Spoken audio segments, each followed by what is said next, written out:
गोंडी धर्म संस्कृति संरक्षण समिति मध्य प्रदेश के तत्वाधान में महापूजन का आयोजन किया गया। जनपद पंचायत जैतहरी के खूंटा टोला में आगहन अमावस के अवसर पर आयोजन हुआ, जहां मुख्य अतिथि विधायक फुंदेलाल सिंह रहे। महापूजन बड़ी धूमधाम से मनाया गया, जहां सतना, रीवा, डिंडौरी, मंडला, जबलपुर, छत्तीसगढ़ जैसी कई जगहों में लोग शामिल हुए। कई जगहों से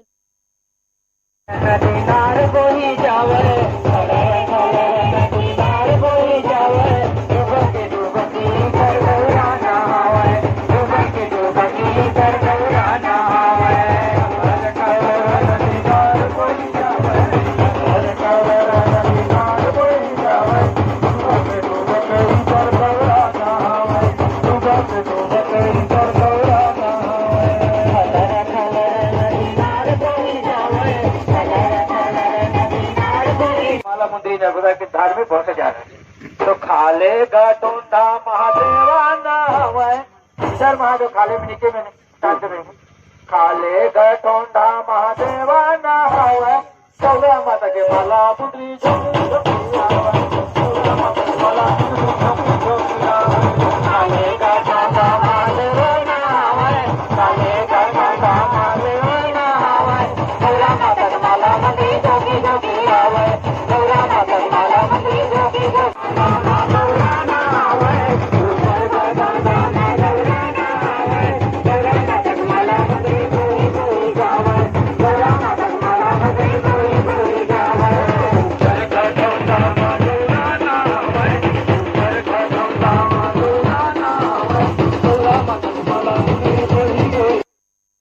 ठीक है। अब यहाँ पर आप जीवित बता दीजिए। सर मैं प्रेम सिंह से प्रदेशाध्यक्ष विराजमान है। गोंडी संस्कृति को अक्षुण्ण बनाए रखने के लिए हम गोंडी धर्म संस्कृति संरक्षण समिति के बैनर तले हम इस कार्य को संपादित करते हैं।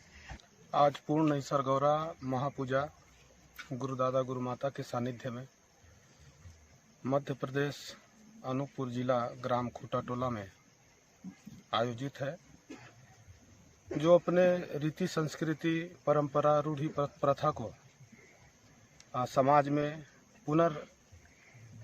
उत्थान के लिए पुनर्जीवित करते हुए समाज को संदेश दे रहे हैं। और उसी के साथ हम भी पूरा समाज चल करके सीखने जानने का प्रयास कर रहे हैं। जय सेवा, जय गुरुदेव, जय गुरुनाथ।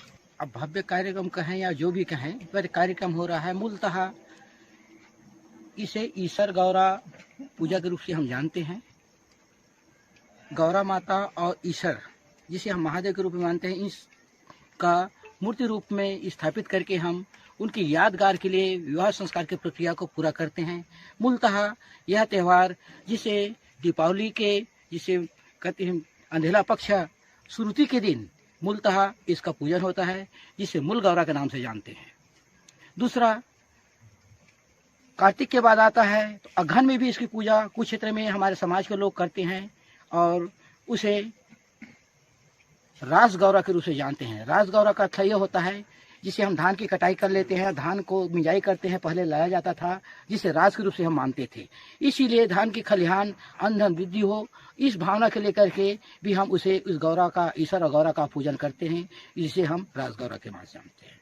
कुछ क्षेत्रों में पुष के महीने पर भी इसका पूजा की जाती है और पूजा करते हैं, इसलिए कि कुछ लोग मन्नत मांगे रहते हैं, उनकी जिनका मन्नत पूरा होता है। खासकर इसका पूजा अर्चना हमारे समाज में मूलतः हमें देखने को मिला है, खास करके संतान प्राप्ति के लिए विशेषकर इसकी पूजा को करते हैं। जिन माता बहनों का संतान नहीं आता है या जो भी है, कोई डिस्टर्ब के कारण से, चाहे जो भी हो, उसकी कृपा दृष्टि 3 साल तक इस पूजा करते हैं, उनकी मन्नत पूरा होती है। इसलिए चाहे उसमें हमारे गौड़ समाज की नहीं बल्कि अन्य समाज के लोग भी इस शक्ति की पूजा को इसलिए करते हैं कि उनकी मन्नत पूरा होता है, तो गौड़ समाज के पंडा बेगा या पुजारी को लेकर के उस कार्य को संपादित करते हैं और पूजा अर्चना को करते हैं। इससे रही बात इस चीज की हम पूजा क्यों करते हैं, कैसे करते हैं, ये हमारा प्रकृति के नियम के आधार पर कभी कभी लोग बागों ने अनेकों बार हमें सुनने को मिला है, देखने को मिला है और कहते हैं, पेपर में पढ़ने को मिला कि आदिवासी समुदाय ये अंधविश्वासी होते हैं। हम जबकि अंधविश्वासी नहीं बल्कि हम वास्तविकवादी और प्रकृतिवादी हैं और प्रकृति के नियम के नेंग दस्तूर के तहत प्रकृति का संतुलन बना रहे, उस सिद्धांत के तहत हम आज उस शक्ति की पूजा गौणी धर्म रीति नीति परंपरा के तहत प्रकृति के नियम के अनुसार जिसे संतुलन का सिद्धांत निहित हो, उस सिद्धांत के तहत हम तेल चढ़ाना उतारना इस गौणी रीति परंपरा के साथ में हम इस कार्य को संपादित करते हैं। हरा मंडप के साथ में इस विवाह प्रक्रिया को पूरा करते हैं। रही बात कि हरा मंडप राजगढ़ के जीरापुर में